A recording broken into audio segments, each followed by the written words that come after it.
Now we can move on to the last item that we have, the fiscal year 2021 Growth Management Plan Monitoring Report Circulation Section Approach. Thank you, Chair Gokin and members of the Traffic and Mobility Commission. I am Nathan Schmidt, the Transportation Planning and Mobility Manager. So for this item is under review is the approach to the circulation section of the fiscal year 2020-2021 Growth Management Plan. The recommended action is to receive a presentation and provide input on the approach for the fiscal year 2021 Growth Management Plan Monitoring Report Circulation section. So again, very similar to the last item. We see this as an open, interactive discussion. All of your points will definitely be recorded through the minutes, but if you do feel the need to make a motion at the end, you may do so. So just a brief background on the GMP monitoring process. An annual traffic monitoring report is a required element of the GMP monitoring report. It's intended to evaluate annual changes in traffic volumes and travel patterns and look at multimodal transportation operations throughout the city. The end result is to identify deficient facilities and help determine recommended improvements to those facilities. So for today's discussion, I will be providing you with a draft version of our proposed approach for the fiscal year 2020-21 report. Note that the upcoming report for fiscal year 2019-2020, it's currently in progress and the traffic data has already been collected. So that's why we're focusing now on the fiscal year 2020-21 report. This meeting it's an opportunity for the Traffic and Mobility Commission to provide feedback, review our approach in developing a scope of work that would then be prepared in coordination with a traffic engineering consultant. So first, we'll take a look at the vehicle analysis. So we'll take a look at setting up the study area, the analysis methodologies, data collection, and the evaluation process. So first, in regards to the study area or the study street facilities, this monitoring report intends to evaluate all street typologies subject to automobile level of service. That would include arterial connectors, and industrial streets.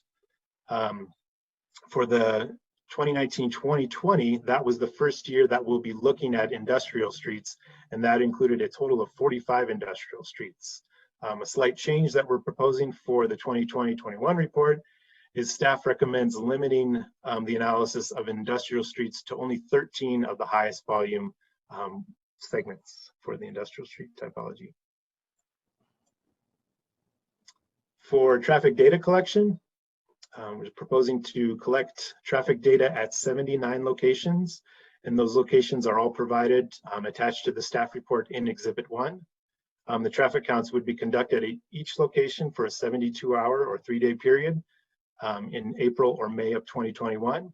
And this is intended to, first and foremost, collect conditions under school conditions. So when school traffic is out there, we want to make sure that the traffic data is collected during that time. After the data is collected, staff and the consultant reviews the data. It evaluates and validates the data through a year-to-year comparison to see if there are any outliers or inconsistencies within the data. And then if necessary, recounts are conducted in May or September of 2021. So we're avoiding the summer period, of course, because school isn't in session. And then when school is back in session, they would be then recounted in September.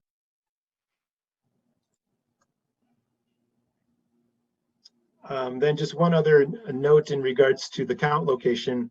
The locations provided in attachment in Exhibit 1 are subject to change, and that's just because if a previous year's monitoring report determines a facility operated at a level of service D, then that facility would then be further divided up into smaller segments for a more detailed analysis. So depending upon the results of the 1920 analysis, we may have to divide some of those segments up even further.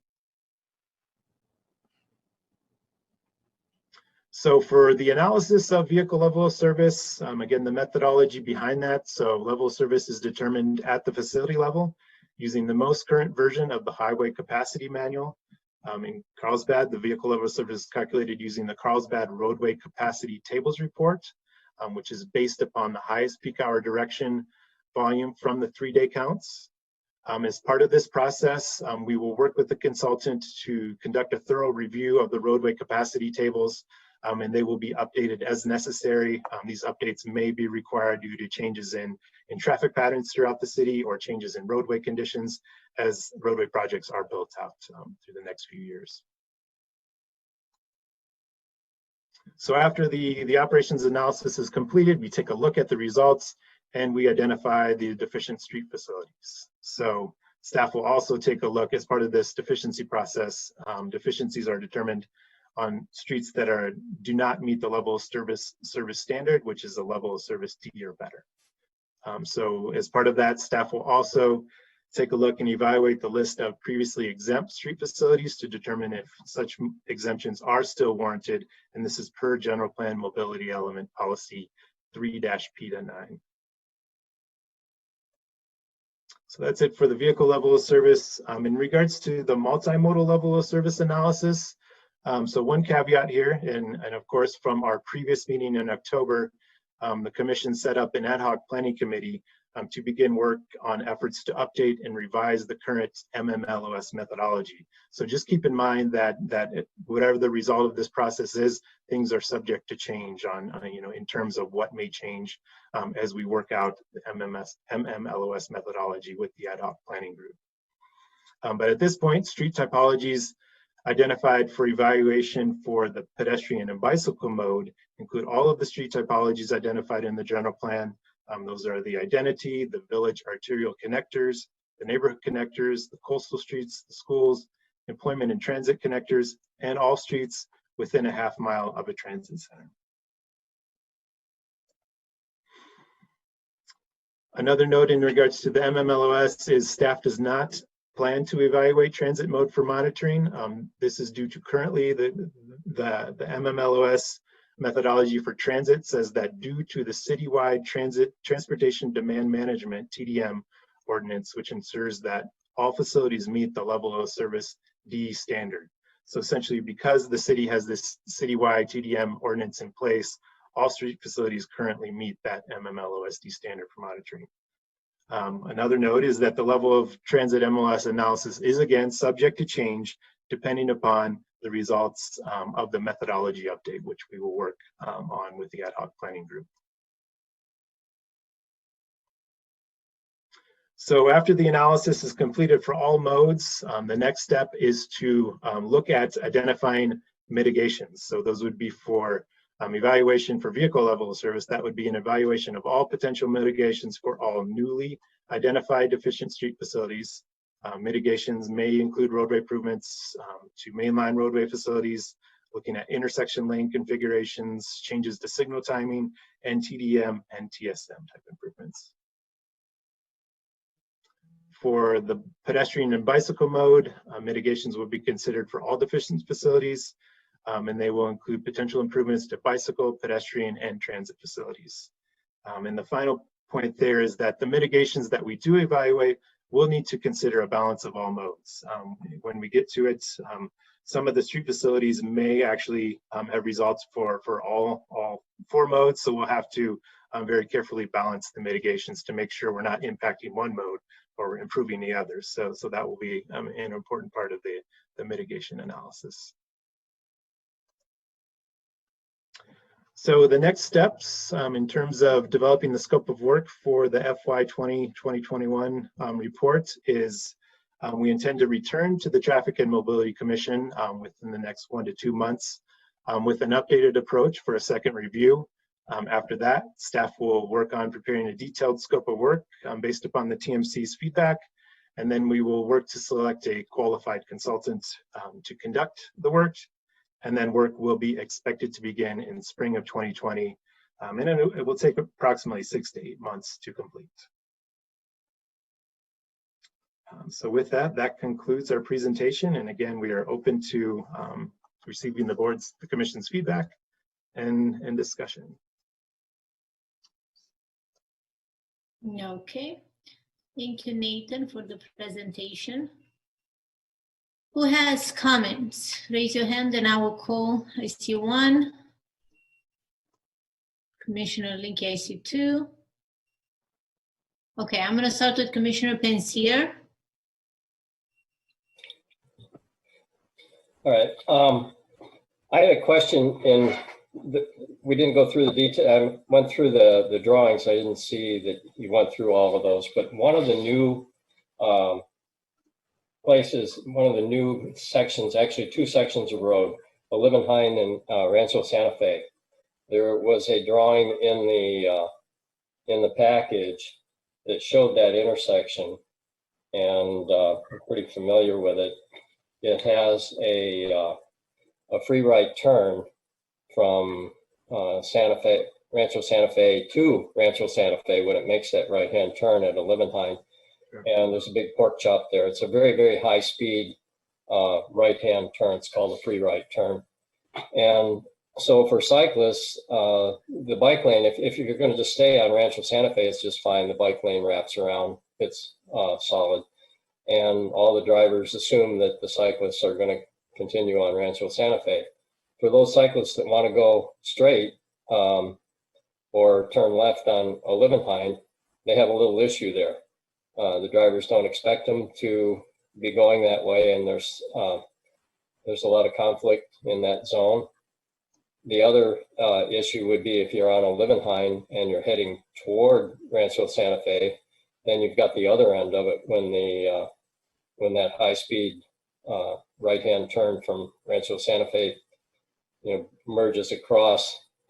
You have to get from where you are over to the bike lane again, with pretty high-speed traffic on your right. So my question on that is, and I know it's not part of this, but is there something going on in the background that I don't know about for that particular intersection because of that? Is there something similar to what we've done up on El Camino Real, where we're removing the pork chops and making this thing a little safer for pedestrians and cyclists? That's a good question. I'm not aware of any specific projects at that intersection. I don't know if John Kim is available. I'm not aware of anything, and this is outside of the scope of this presentation, so we really shouldn't be talking in too much detail, but I am unaware of any plans right now to modify that intersection. All right. Okay. We'll bring it up sometime. Yeah. I think we have your comments, so yeah, you can shoot us an email on it. Okay, will do. All right, thank you. Okay, that's all I have. Thank you. Thank you, Commissioner Pensier. We're going to go to Commissioner Linky. Thank you.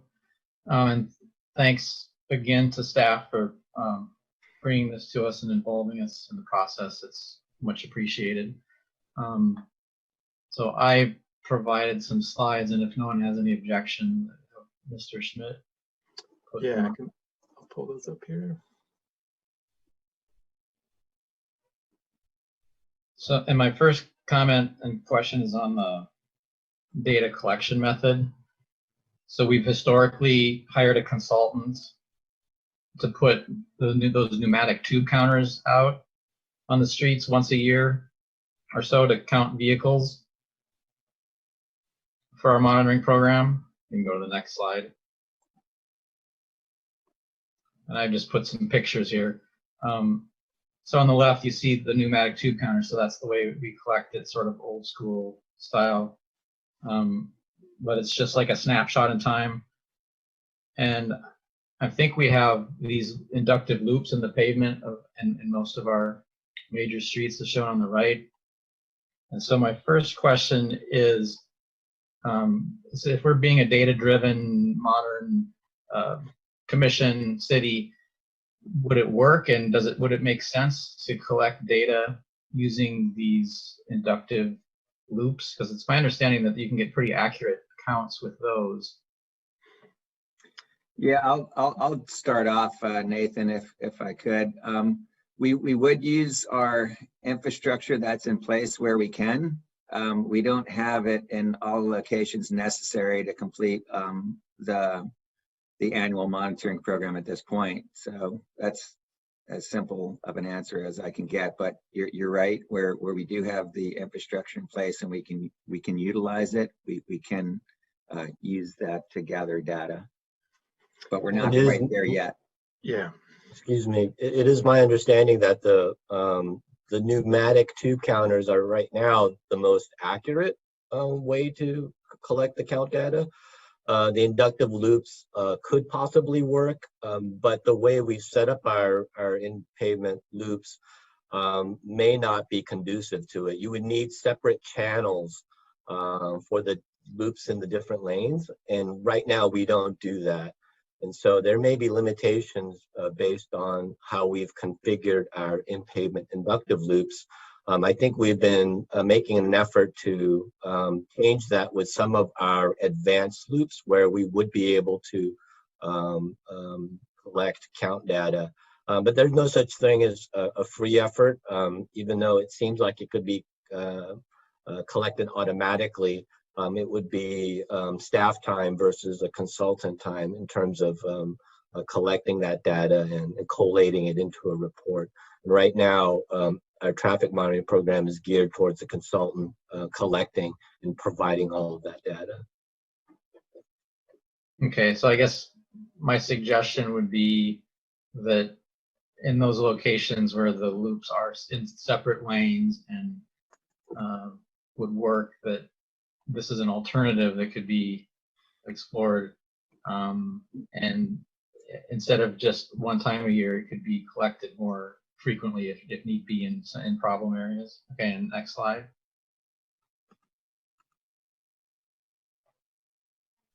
All right, so now as far as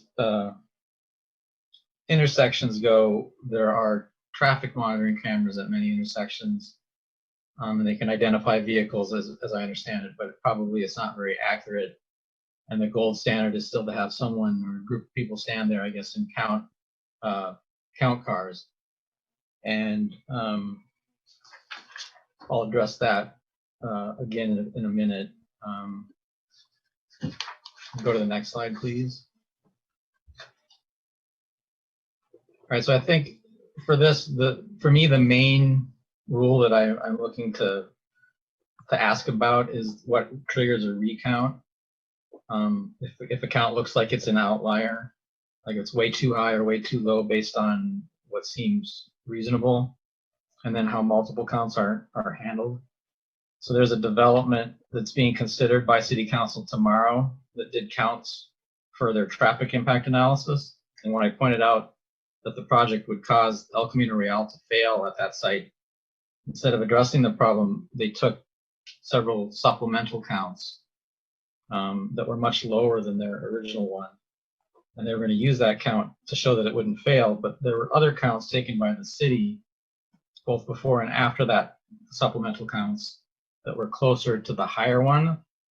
So I'm a bit leery if we just letting the city and developers go forward and be able to cherry pick certain results. So I think it would be, my suggestion would be is that we should have a set rule on what constitutes a place that needs a recount, and how that's conducted. So I guess that doesn't, there's not really a question there, but is that, I guess the question would be, is there a rule on what would trigger a recount? Yeah, that's a great point. And there's no specific, I guess, standard, in terms of variation, 10%, 20%. We could look to setting something like that up. And when we do present the monitoring report, we would definitely point out those inconsistencies and provide, some substantial rationale as to why recounts are needed.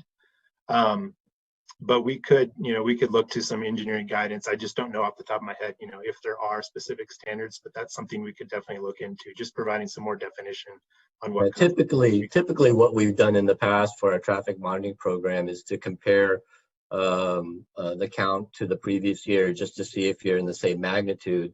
And sometimes if you have a hose pull up, you'll get a very noticeable drop in volumes or zeros in the count data, which are an alarm for us. Sometimes if you see directional volumes, not in accordance with what is known. Usually on our corridors, AM traffic travels in a certain direction coming into the city, and the PM it's usually the opposite. If we notice those patterns not being consistent, sometimes we'd like a recount just to verify. But I think I do agree with Nathan that we could formalize that into kind of a set of conditions that we would use to set about a recount. Okay, so I guess my suggestion there would be that some aspect of that should also go into the transportation impact analysis guidelines, so that not only does the city monitoring have strict rules on what constitutes a recount, it's probably even more important that developers aren't allowed to take a bunch of counts and then pick the lowest count to meet what they would like to see. So incorporation into the TIA guidelines. Next slide, please. So comment noted, and that'll be one of the items that we can report on when we bring this item back to the commission. Okay, thank you. And also, I don't know again about with the loops. If if loop data is available and you get what you think is an outlier with the tube counter, and it's in an area where you could get an accurate count with the loops, it seems like that would be another good candidate for using that as a backup to verify that that number is correct. So I guess my overarching theme here is that let's try to use the technology we have and use big data rather than just relying on single counts for an entire year. All right, so here in my letter and here I propose some additional locations for collecting counts, which wouldn't be subject to the level of service standard because they're not prioritized for vehicles, but I think it'd be valuable to collect them and track it over time. When the mobility element was being considered by the Planning Commission back in 2015, the Planning Commission was very concerned about exemptions and things like this, and staff assured them that streets that weren't prioritized for vehicles would still be able to get traffic counts. Another thing that I wrote in my letter about was that there was a settlement with a environmental group that said that we need to track mode shifting, so track the ability of us to shift people out of their single occupancy or out of their vehicles to riding bikes, bicycles. So I've proposed here, and so this set that's on this slide were ones that have been monitored for 20 years, going back 20 years. So it could just be a continuation of what we were doing before. So it's on Tamarack, several locations on Carlsbad Boulevard, and then La Costa Avenue, east of El Camino Real, and then the very far western part of Poinsettia. Next slide.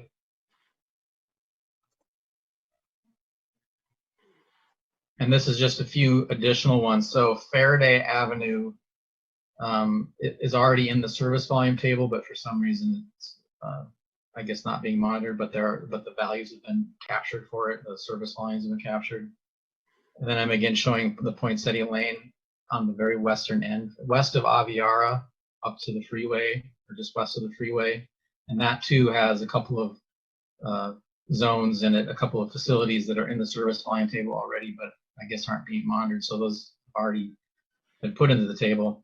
And then there's on the far east end of Poinsettia, for some reason it was designated as a school zone. There is a school there, but we have other areas like on College Boulevard where there's a school right next to it, but we're monitoring it. So I think we should do the far west and east ends of Poinsettia, Faraday, La Casa, Carlsbad Boulevard, and Tamarack. And there may be other high volume ones that are also good candidates, but because the tube counters are relatively inexpensive, to add a few more, I think I would really like to see more comprehensive and then be able to track mode shifting with it on these streets. Yeah, those are good suggestions. And just a quick note that for both the bicycle and pedestrian mode analysis, ADT is an input as part of that calculation. So we would likely already be collecting the ADT counts on all of these streets as part of the bike and ped analysis. Okay, all right. Next slide. Okay, I'll skip this one. You have my suggestion in my letter. This one gets very technical, and you discussed how as conditions change over time, the service volume needs to change with it, and that was just the point I was making here. So go to the next slide, please.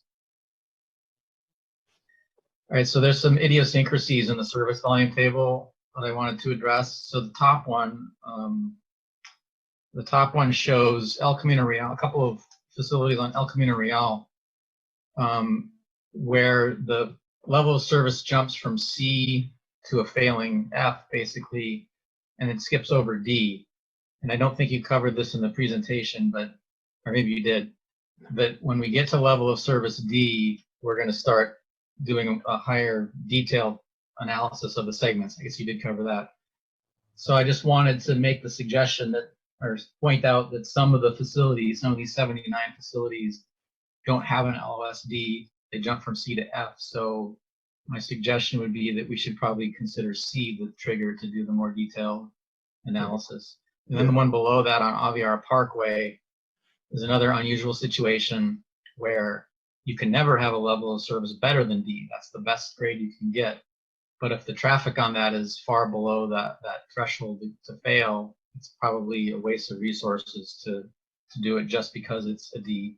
The next slide, please. And then in the same vein as that last one, these are more examples of you can be level of service D, but you may not be even close to failing, and or you can be within a few cars of failing on the bottom.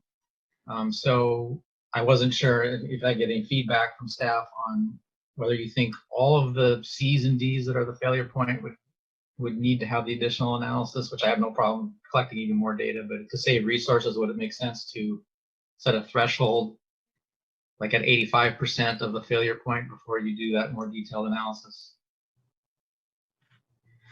Yeah, I think that's a good suggestion. And I think we should look at identifying some type of threshold. You know, we can take a look at the prior year's analysis and see how that would, you know, potentially play out. But I do agree with your suggestion of looking at some of these segments that may not necessarily fail, you know, at level of service D, you know, technically. So definitely something we would want to look into. And when we bring this back to the commission, I think we can provide a better suggestion here once we get a chance to look closer at the data. Okay, and if you can see the percentages on the right, I just calculated what percentage of the failure it was. So the top ones are only 60 to 70% of that failure point, but the bottom one is almost there. So clearly at the bottom one, you'd want to trigger the more detailed counts, but the top one, maybe not. Yeah. Okay, next slide. All right, so this is showing the flow chart that reflects that additional analysis. So this is just the bottom of the flow chart, but after evaluating the level of service, if it's a D, you collect more data. So again, because there are some streets that fail below a D or become deficient below a D, then I think this flow chart is not necessarily accurate and should be modified to reflect not just LOSD, but whatever the last grade is before a deficiency kicks in. And I wouldn't be quite as concerned if this was just applying to the city, but those arrows at the top, the right one is based on development. And so if a developer puts their development on a street that fails at LOSC, they could point to this flow chart and say, oh, well, we weren't LOSD, so we didn't have to do the additional data collection. I may be getting overly technical now, but what are your thoughts on, I think, changing this flow chart to not just be D? I think it's a good comment, and we'll consider it, and it'll be in the updated report when we bring it back to the commission. Okay, next slide, please. All right, I'm not going to read through all this, but I just want everybody to note that in almost every case where the general plan or the environmental impact report for the general plan or the citywide facilities and improvements plan, whenever they talk about level of service, it always talks about doing both intersections and streets, so not just the middle of the street. I think it's really the intersection analysis that's going to get you to the solutions. If our street system is built out 2 lanes or 3 lanes in both directions, it's really intersection improvements, and I think you need intersection counts to do that. So my suggestion here is that the intersection counts should not have been removed from the transportation impact analysis guidelines. And if we focus and be smart with it, instead of doing intersections all over the city, just do the ones that are maybe at that 85% of the failure rate that that we're saving our resources, doing only the ones that are necessary, but then we can proactively determine, okay, this intersection looks like it might fail in the next year or two.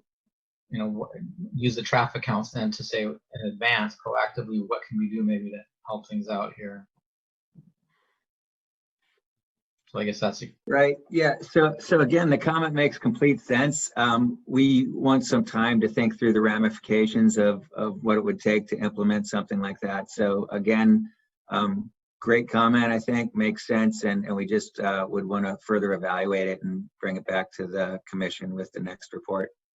okay. My argument would be that I feel that all this text on this busy slide, it makes us legally obligated to be doing this sort of thing. The next slide, please. Yeah, and then actually, I don't know, Nathan or John, if you wanted to weigh in on it. There's, of course, with all of this, the more analysis we do and the more data collection, the more cost. So we're always trying to balance those items. But Nathan or John, did you have anything else to add? Because I know we've had some initial conversation on it, and there's pros and cons to every alternative we look at. But did you have any comments at this point? No, I think there's, like you said, I think there are opportunities to consider it, but given the short period of time that we've had to look at Mr. Linke's recommendations, I'd like to kind of dive into it in a little more detail, but it would be something that we would be addressing when we bring this up. I do think there's an opportunity, but we want to make sure that we are in sync with land development and also our TIA guidelines. But I do think there is a potential for including some sort of intersection level. So that's just my my professional opinion at this point. Okay. And one of my themes here is that all of this stuff needs to apply both to city monitoring and to the community and economic development department, because there's a lot of stuff that they seem to do selectively differently than maybe what the transportation department does, and it's not necessarily in the best interest of the citizens as opposed to the developers, but I won't go any further into that. All right, so I also wanted to comment briefly on MMLOS. So at our last meeting, if you remember, I was in strong opposition to language that was in the staff report that claimed that it was never the city's intent with the general plan to maintain LOSD for pedestrian, bicycle, and transit facilities, but instead only require that of developers in areas where new development was occurring. And I've been dealing with the mobility element from when it was in draft form in 2014, and I really find that to be an indefensible claim. That's just not the actual intent. The intent was that we would maintain level of service D for all modes of travel: vehicle, pedestrian, bicycle, and transit. But not only was that language not removed from the city council's version of the staff report, but it was actually inserted directly into the GMP monitoring report after we reviewed it. And I think that language should be removed and not appear in any more GMP reports until we get some sort of legal analysis of how that can be the case, because it's just not consistent with the mobility element. Okay, next slide, please.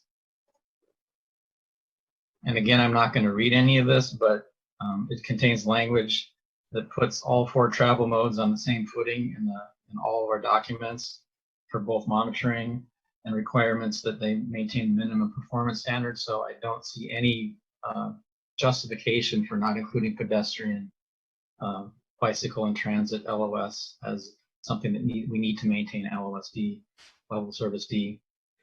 Okay, next slide. Almost done. This one I am going to read a couple of things here. This is from the mobility element, which again puts all modes of travel on the same footing, including the exemptions if improvements are not possible. So the very first line there says, develop and maintain a list of street facilities where specified modes of travel are exempt from the LOSD standard. So it specifically includes all modes, not just vehicles. So in theory, we could be exempting streets for pedestrian and bicycle too, but in every case they're put on the same footing. And then the next 2 policies show that we need to identify and implement pedestrian improvements and that's for the city. And then the next one, require developers to improve pedestrian and bicycle facilities. So again, if you look at all of the global language that's been done, I see no reason for that language to be included, and I don't know if staff has any thoughts on this. I just have one more topic after this. Yeah, so Commissioner, I'll jump in here. This is an area where I think we just read the general plan differently.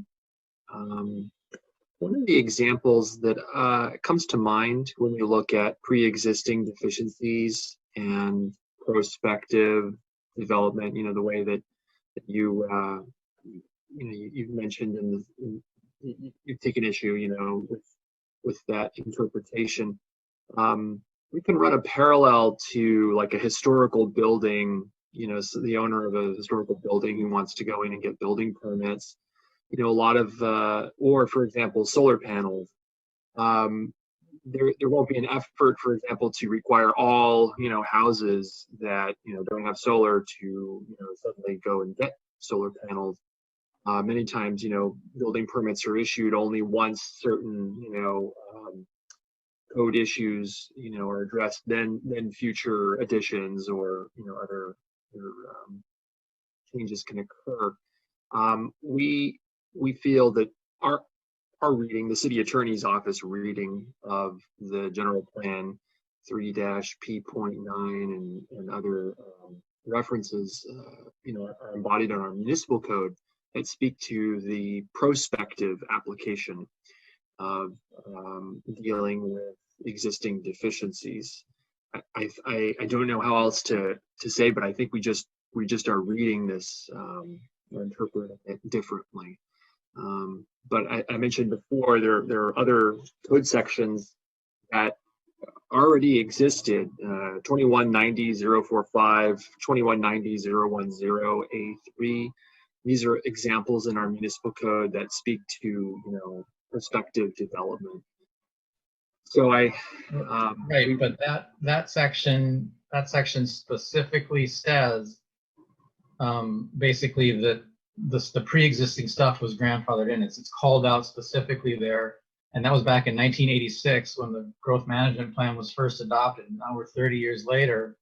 If the intent of the general plan was not to maintain level of service D for pedestrian, bicycle, and transit as it existed on September 19th or whatever the date was of 2015, then there would have been language saying it only applies prospectively. The reality is that after years of Envision Carlsbad meeting and the general plan being written and this huge emphasis on creating livable communities and improving pedestrian and bicycle, that the intent was that they would be improved and that they need to meet that performance standard. So I understand that there's some motivation by the city to not want to have to do that.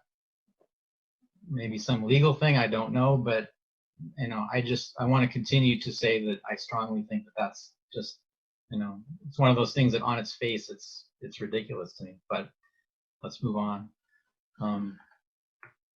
And maybe the other commissioners have some opinion on whether they think level of service D should apply to non-vehicle modes of travel. So, okay, the last topic, next slide, please. I'm sorry, there's two more topics. I'm going to skip this one just to say that, and I'm not going to skip it. This is another very frustrating thing that some staff member a couple of years ago decided that, okay, we passed a TDM ordinance, which has almost no meaningful effect on transit. But since we passed the TDM ordinance, we're going to assign 60 points in our transit level of service point system. And 60 points is the minimum you need to get level of service D. And of course, now based on what we've just heard, that you don't even need to maintain level of service D. But the environmental impact report that was produced when the mobility element was adopted showed every transit thing that they looked at was level of service E and needed to be mitigated. But now we've somehow come up with ways to reinterpret those rules and make up point systems where you artificially assign 60 points to make a D, I think we really should not be not including transit. So my suggestion would be is we need to come up with transit, and it needs to be monitored for this round and not wait another year on it. On that note, this is something we can discuss in the ad hoc committee, which I think will be a good topic. Okay. Okay, last topic. I'll be brief, even though this is one of my really frustrating ones. So this is the Commissioner Linky. yeah. Let's see if everyone or anyone wants a break, because it's been almost 2 hours. I know we're almost done, and if you want to just go through it, we'll go through it. But if you want a break, anyone raise your hand? 5-minute break? No one? Okay, please continue. Okay, almost done. Sorry about the length of this. This is a passionate topic for me. So this is about reversing the vehicle level of service exemptions on streets that are no longer deficient. So the final version of the mobility element that was adopted in 2015 contains this policy 3P9, which I referred to earlier, which allows the city to create a list of exempt streets. So it says develop and maintain a list of street facilities where they're exempt. I question whether we can do that under the growth management plan, but all right, let's accept that we can exempt them. But then policy 3P10 allowed these 4 corridors to be exempted before any monitoring had been done on them to determine whether they were deficient or anything. In my public comments on the draft mobility element at the time, I requested that they delete that policy, because if there were deficiencies, they would show up in the monitoring, and they could under policy 3P9 could be added to a list. But when you hard code them into the general plan, it's hard to get rid of them. All right, so final slide is the next one. So staff responded. They weren't going to delete it, but they added this phrase to the beginning of it. After the College Boulevard extension and Poinsettia Lane connections are completed, only then will we allow exemptions to occur. Okay, so they changed it based on my comment. Then this was presented to the Planning Commission, and the Planning Commission agreed with what I had to say about, the exemptions were a problem. And this was presented to the Planning Commission, and they agreed with it. In fact, they went further, and they added the provision that when a street facility that's been exempted in the past no longer is deficient, then it should be unexempted. Then at the last minute, so that was passed through the Planning Commission, but then at the last minute, before it went to the City Council, staff removed that exact phrase there after the College Boulevard extension, and they put it back to allowing them to be designated as exempt immediately. Now, a lot of the facilities within those corridors are not deficient and haven't been since it was passed. So my suggestion here is that because it uses the word allow, it doesn't say the following streets shall be exempt. It just says that they're allowed to be exempt. That I think we need to exercise that and say we don't need them to be exempt, and they should be included in the list of facilities that should be unexempted along with any others when they're not deficient. So that's my last comment, and if staff has any comments on that. Yeah, I'll comment on that. So yeah, I appreciate you bringing up the point and outlining it in your presentation. I think it's something which we do in our monitoring report, see if they are deficient, but then we really don't take it the step further, what you're requesting, and see if we'd recommend that it become unexempt. It's something that I think we want to consider further, because we're not sure of what are all the implications or ramifications from doing that. If it's not deficient next year, what happens in the following year, and does it really make sense to unexempt it? And then if we do unexempt it, do we have to do a general plan update, or can we do it by resolution? So those are things that we'd really want to talk through. The bottom line for staff, what we'd be looking at is, does it make sense from a city standpoint to really be going back and forth with these segments to be recommending unexempting the segment, and then if we think the trends are going in a certain direction, and in the next year, what would we go and then re-exempt them again? So those are issues to consider. I'm clear on your points, and I don't know if you have any comments regarding trying to explain what the benefits to the city would be in unexempting them, and if there's other commissioner comments, we're all ears. Yeah, so the benefit is, well, first of all, of these 4 corridors, many of the facilities which are smaller than that entire corridor have not been deficient the entire time. So it's not a matter of them going back and forth. They've never been deficient, likely. But the benefit to the city is that when a developer puts their development up to next to an exempt street, and the example I have been giving earlier is a prime example. They say, oh, okay, that street is exempt. We don't need to do any expensive mitigation. And so instead of doing expensive mitigation, this development decided that, or the staff decided that all they had to do was put a bench and a trash can at that bus stop that I showed earlier, and an 8-position bike rack in their development. And they're putting 2,300 cars a day onto those exempt facilities. And the thought that a bus stop, a bench, can hold 4 people, and a trash can and an 8-position bicycle rack is going to mitigate 2,300 vehicles does not make sense. So if you take that to one of those other areas where this facility isn't even exempt, it may be nearing it. Maybe it's level of service D, where a street project, a street improvement project could be done to improve it, like at an intersection. Then the developer can say, oh, well, it's exempt, so we're just going to put a bicycle rack and a trash can up, and we're done. So your concerns are how it relates with the TIA, with the traffic impact analysis effort. Yes, it doesn't have if the city has to be compelled to make improvements, that's one thing, but I think the bigger concern is that there's always a parallel with what does the developer have to do. So all the comments I've made today are applying both to the city and the developer. And I've been reviewing development applications for the past year now, like 6 of them.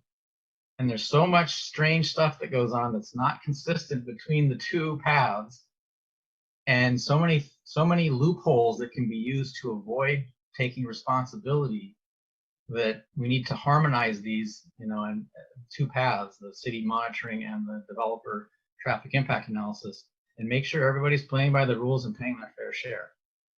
So okay. I will conclude with that. All right, and I will just add that again, like the other comments, we'll take your comment under consideration and further discuss it, and it will be one of the topics which we discuss when we bring this item back. Thank you. Okay. I do agree with Commissioner Linke when it comes to the developers. We just want to make sure that we don't leave any open loopholes that they can use that there will benefit, but then the rest of the residents around it and driving on those roads will be impacted by it. So any other comments? Commissioner Hunter, you're smiling, so I want to know why you're smiling. Because Bill just kind of disappeared and reappeared. It was just kind of like he went, gone, back. So, but no, I agree with what you just said, and again what Commissioner Linke has been pointing out. So, but I was smiling about Bill's magic eye. The camera fell. It wasn't me. We can be magicians with these Zoom meetings, and I'm just a happy guy, I know you are. I know. That's why I wanted to point out, and it made everybody else smile because everybody was way too serious. So we had to lighten it up.